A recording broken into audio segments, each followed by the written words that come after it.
Alright, Omen Max 16 review. With me is both the 5080 and the 5090 versions. Look, we've been testing 50 series laptops for about a month or so now. Since this is our first review, I'm going to give you an overall heads up about what we've found, and then Sierra's going to walk you through the details. Nvidia's 50 series, it is a big disappointment. It is rare that we see more than a 15% performance uplift. They do bring some other benefits such as more VRAM and improved video decoding and encoding, but these won't affect a lot of buyers. But whether to buy a 50 series laptop, it's not just about the GPU. Many of these have been redesigned, like these Omens. These bring a lot of improvements to the table, plus many come with Intel's Arrow Lake HX CPU. Arrow Lake HX is much better than Intel's older 14th gen, particularly at lower power levels. This is critical for gaming. You see, laptops, they limit their CPU power during gaming, often to 60 watts or less. This allows the GPU to perform better. Arrow Lake HX, it just shines at this power level. We believe that because of this, these new laptops often perform better during intense parts of the game, such as big battles. 5090 laptops though, they aren't worth it, they just don't bring enough to the table for their price point. 5080 laptops on the other hand, they are. If you're considering a 4090 laptop from last year on a sale because it performs like a 5080, I'd think twice. As I said, there are many other benefits of these new laptops. When it comes to these Omens, out of the 8 or so 50 series laptops that we've tested, we really like these. That's because of their value and their cooling solution. The 5080 model can be found for less than $3,000. This is pretty much in line with the 4080 Omen from last year. Most of these new gaming laptops, they are much more expensive. Additionally, given these GPUs' 175 watt power limit, the Omen's cooling solution is top notch. Steve and I, we tried to liquid cool one and we could barely beat its stock air cooling. If you buy one, you will enjoy a very comfortable gaming experience. Alright, with that said, here's Sierra with everything that you need to know before you spend $3,000 or more on one of these laptops. Hey guys, we'll start with Geekbench, which is a CPU benchmark. We see the Core Ultra 9 275HX in these new Omens do a little better than last gen's 14900HX at its best. Please look at the Legion's results here, as it is more representative of how this older CPU performs, rather than the XMG Neo, which does unusually well. But they still do a little worse than the Strix Halo CPU in the Flow Z13, which is a much smaller device, and the M4 Max MacBook Pro 16. When it comes to Cinebench, which tests the processor when it's maxed out, we see a clearer picture. Now the Arrow Lake HX laptops are top of the pack. The only other CPU that really gets close is the M4 Max chip. One of the reasons we see such a difference between Cinebench and Geekbench is because Geekbench tests a variety of common performance tasks that you may actually do on your laptop. Many of these individual tasks, like unzipping a file, can be hardware optimized and more dependent on memory speeds. Back on Cinebench, we see the Legion Pro does the best here, and even better than the Omen, but it is drawing more power to do so. Let's talk a bit more about power efficiency. In our initial Arrow Lake HX and 50 series review, we plotted the XMG Neo 16's 275HX chip results on our scatter plot. On this graph, you want to see as much performance as possible for as little power drawn as possible. Arrow Lake HX is the most efficient chip we've tested other than Apple's M4 Max, and it is a good amount more efficient than the 14th gen HX chip that preceded it. Like almost all CPUs though, it still experiences diminishing marginal returns, significantly so above 80 watts. This means more power is not directly correlated with more performance. Now, when we go back to our measurements for the Omen, you can see that it performed better than the older 14th gen laptops. Not only that, but it drew less power to do so. Efficiency becomes very important in these gaming laptops. They have a limited power envelope. Both RTX 5080 and 5090 can pull up to 175 watts, which ends up lowering the amount of power that can be fed to the CPU during gaming and other intense graphical tasks. This means you want the CPU to perform well at lower wattage, which these Arrow Lake HX chips do. We measured the CPU in these Omens capping out around 60 watts when the GPU was maxed out during our FurMark test. When it comes to TimeSpy, a 1440 rasterization benchmark that also scores the CPU, the 5090 laptops still do not perform that much better than the 5080 laptops. In the case of the Omen, the 5090 is only 9% faster than the 5080. This is not just an Omen thing. You can see a similar difference with our 5090 SCAR 18 to the 5080 Legion. It seems upgrading to a 5090 is likely not worth it unless you absolutely need the extra VRAM. The 5090 has 24 and the 5080 has 16. Looking at the 5080 in our Omen Max 16 to the 4090 in our Neo 16, they score about the same overall. However, the 4090 scores a bit better on the GPU, while the 5080 Omen scores a bit better on the CPU. Next, we tested Steel Nomad, which is a more intense 4K rasterization benchmark. The 5090 in the Omen achieves a playable 60 FPS, but the 5080 Omen only reaches 50. It seems that there is a slightly larger jump from the 4080 to the 5080, about 19%. But the 5090 Omen is only about 15% better than the Neo with the 4090. For reference, 4K gaming is somewhere the 50 series is meant to really shine. We found these increases to, again, be a bit disappointing. Next, we have Wildlife Extreme, which is a less demanding Vulkan gaming benchmark that allows us to compare graphics performance to MacBooks. Here we see these new, high-end 50 series handily beating the 40-core GPU in the M4 Max. In Port Royal, which is a ray tracing benchmark, our 5090 Omen was 15% ahead of our 5080 Omen. The 4090 and 5080 laptops are neck and neck here. When it comes to actual games, we run a frame capture software during each test so that we can capture the 1% lows as well as CPU and GPU wattage being pulled during the test. Starting with DLSS off, so no frame generation features enabled, we see an improvement in actual frames between the 4090 in the Neo and the 5090 in the Omen. In Cyberpunk 2077, it's about 13% better in average frames per second and 18% better for 1% lows. From the 4080 in the Legion to the 5080 in the Omen, we see a respectable 24% improvement in average FPS and a solid 39% improvement in 1% lows. You will notice, however, that the Legion's 5080 outperforms the Omen by a hair in both average FPS and 1% lows. The Omen's 5080 continues to perform similarly to the Neo's 4090, with a minor improvement in 1% lows. Moving over to Monster Hunter Wilds, we are still only seeing a 13% improvement between the 4090 and the 5090 without DLSS enabled. This time, we see no noticeable improvement in 1% lows. For the 5080, on the other hand, we are seeing a 14% improvement in average FPS and a 44% improvement in 1% lows when compared to the 4080. We are still seeing similar performance between the 5080 Omen and the 4090 Neo.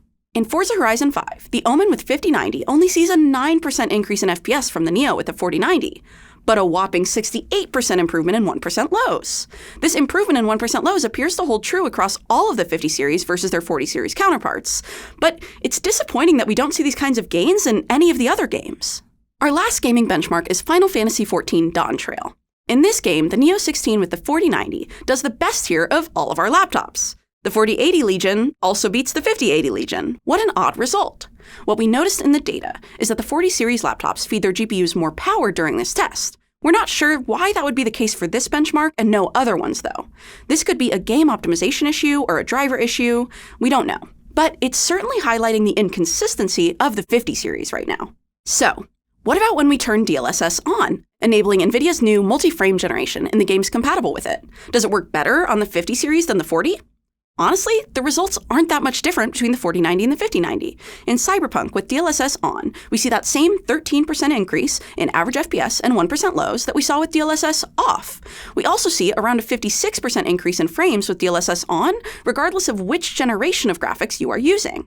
I will point out that with DLSS on, the new Legion with the 5080 has a great score for 1% lows, and everyone else's scores seem to suffer. Said another way, the 1% lows seem to get worse with DLSS on for every laptop except the Legion. We retested these results, and it continued to hold true. We think the Legion's extra CPU wattage it's receiving during this test may be a factor here, but it's a very large difference, and we feel there may be more to it. The rest of these gaming graphs will only be looking at DLSS on. Now, in Monster Hunter Wilds, between the 4090 and 5090, we see a larger 18% increase in average FPS. Lastly, Forza once again gives us the most favorable results between the 4090 and 5090, with a 24% increase in average FPS and a 62% increase in 1% lows. If you're a video editor, we think you're likely to be happy with any of these 50 series laptops. But the 5080 and the Legion actually performs the best here. Both Omens seem to underperform in this Premiere Pro test, but their results are still way ahead of our M4 Max MacBook Pro 16. One interesting improvement of the 50 series GPUs is that they now support 422 10-bit H.265. One interesting setback is that DaVinci Resolve Studio now requires neural engine optimization every time it is opened. This is why you don't see that benchmark here. Puget's benchmarking suite uses completion time as part of its measurements, and we did not feel it would be a fair comparison if it had to optimize each time. We are hopeful this bug is fixed soon so we can include it in future reviews. One of the biggest negatives of these bulky gaming laptops like the Omen is that they get really loud, but that usually means they stay much cooler than thinner alternatives like the Zephyrus G16, so let's see how that plays out. In CPU-intensive tasks like our 10-minute Cinebench torture test, we see the Omens get obnoxiously loud. but not that much more than the competition. This does result in a keyboard deck that stays well below 40 Celsius. This is a fantastic result. You can see these new gaming laptops are a lot cooler to the touch than last gens. We measured fan noise and heat you feel in TimeSpy as a proxy for what it's like to game on these. Here we see the 5080 keep its cool, while the 5090 heats up quite a bit more. Because of the heat and fan noise, we often suggest playing games on the balance mode instead, and it looks like that could work out for you here, depending on how demanding your titles are. When we look at the TimeSpy breakdown for both of these laptops, we only see about a 16% drop in overall performance for both the 5090 and 5080 Omens when dropping down to balance mode. However, you get a lot less fan noise, and the 5090 feels much cooler. If you don't care about heat and fan noise at all, then you may be interested in the included Unleashed mode in the Omen Gaming Hub. This allows for manual control of power limits and maxing out your fans. Josh and Steve from Gamers Nexus thoroughly tested this in a video which I'll link below. They even tried liquid nitrogen cooling. Spoiler, these tuning options that HP gives you don't really increase performance by much. At 175 watts max power, there isn't much you can do, particularly on the 5090. Here's our best Steel Nomad scores from that laptop. You can see it doesn't increase by much. On the complete flip side, if you are using this laptop for light use and you are in a dead silent room, there is a little fan noise on balance mode. It's really light, neither high-pitched nor disturbing. If you run it on eco mode, it's silent to our ears. You do see an additional 16% drop in performance though. However, single-core performance tanks, which may be noticeable in everyday tasks. Anyway, this feels like as good a time as any to start talking about how the laptop actually looks and feels. Unlike some gaming laptops, this one is understated with an all-black metal chassis. Unfortunately, you can see some oily fingerprints at the wrong angles. The laptop is thick, which is to be expected, but it does have a slim look to it, despite its thickness. It also has a slight slant downward, which means your wrists aren't positioned too high for them to be comfortable during a long gaming session. The edges of the laptop are not sharp, but they aren't as curved as I'd like, which means they may cut into your wrists when they aren't supported. This can happen on plane or train tray tables, but I honestly doubt you'll be using it on the plane because this laptop is bulky and heavy. It weighs a little over 6 pounds, which is pretty much the norm among laptops in its same class. Something like the Blade 16, however, is much lighter and thinner, but also has a less powerful CPU. Size-wise, the Blade is about the same width, but doesn't go as far back as the Omen. Back on the Omen's chassis, when the lid is closed, you'll notice it has a little too much give. Be careful placing something on top of it. The screen can be opened with one hand, but there is a bit of screen flex. When you do open the lid, you can be greeted by 3 different display options. The cheapest is a 1920 by 1200 IPS screen that's advertised as up to 400 nits of brightness. The next is the 2560 by 1600 IPS screen that we have on our 5080 model, measured at over 580 nits. The most expensive option is the 2560 by 1600 OLED screen on our 5090 laptop, which we measured at around 420 nits of brightness. We are pleased with the brightness of the 2 high-resolution screens, even the OLED, as those are normally a bit dimmer. These different screens are all options if you build your own model from HP, and it allows you to save some money if you don't care about the screen's resolution or brightness all that much. When you buy from a retailer, however, it looks like they usually only have the higher resolution options we have, and they are marked as OLED on the listing if it has one. On the OLED specifically, we found that it looked very attractive. It covered all of the sRGB and P3 color gamuts, and it looks very vivid. We also detected no PWM flickering, and the screen door effect is very minimal. I hardly noticed any. But its average brightness and glossy panel do mean you might get some reflections in a well-lit room, especially on darker content. Unfortunately, we weren't as impressed with the IPS screen. We did not detect backlight bleed, and reflections are minimal with its matte coating, but it did not cover the entire P3 color gamut, only 80%.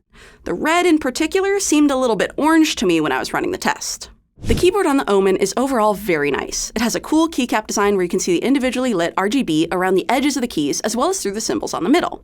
It also has a standard layout with a numpad. They have home and page up and down accessible via the arrow keys if you press Control at the same time. As far as actually typing on it goes, I found it felt super comfortable. I especially enjoyed the fact that you feel some resistance from the keys as you first press down on them. It made them feel satisfying to press as you pass through that resistance. We also appreciated that it was quiet, not too disruptive for class. The trackpad is mechanical and pretty mediocre. It has a deep, loud click that might get annoying. On the bright side, it does feel accurate and has very good palm rejection when you're typing. For ports, starting on the left side, we have 2 Thunderbolt 4 ports that support up to 100-watt power delivery, and a headphone mic combo jack.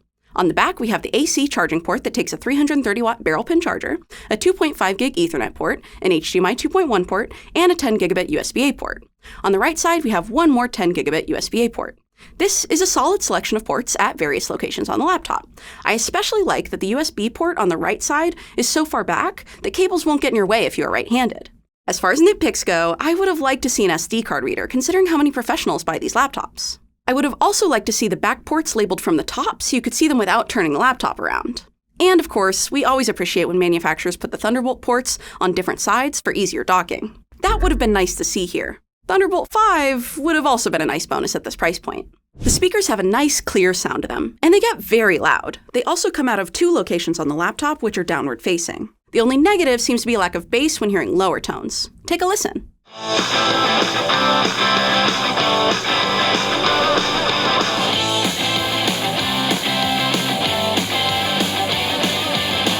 The 1080p webcam on the Omen does have an included privacy shutter, but it looks pretty washed out and it sounds pretty poor too. With this laptop, you have an option of either Wi-Fi 7 with Bluetooth 5.4 or Wi-Fi 6E with Bluetooth 5.3.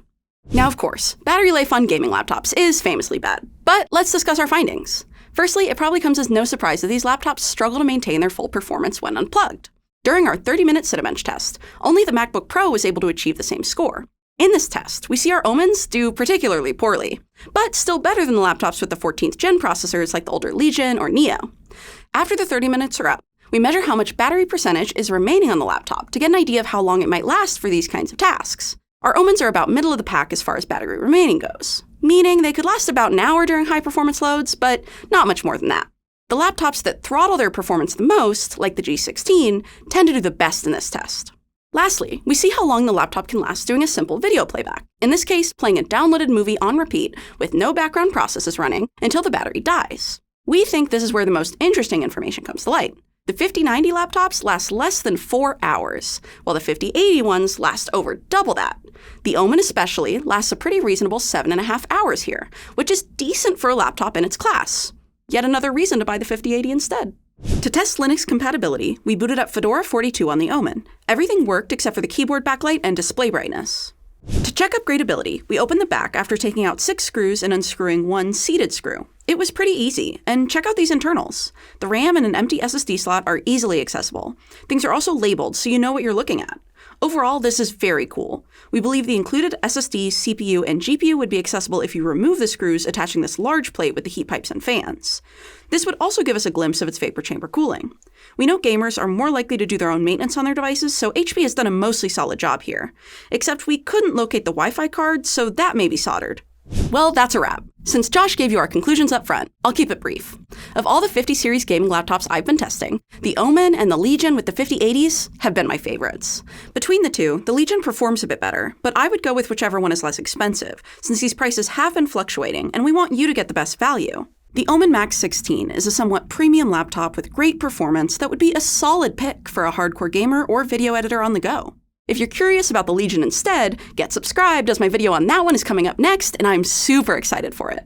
Our goal here at Just Josh Tech is to recommend the best laptops at the best prices, which is what we're doing on the channel, as well as our website, bestlaptop.deals. We have custom lists of laptops based on your particular use case, as well as a helpful price tracker to make sure you're buying at the right time. If you or someone you know is shopping for a laptop, it's a great tool to have in your pocket. Till next time, go do something awesome with your day, and we will catch you later.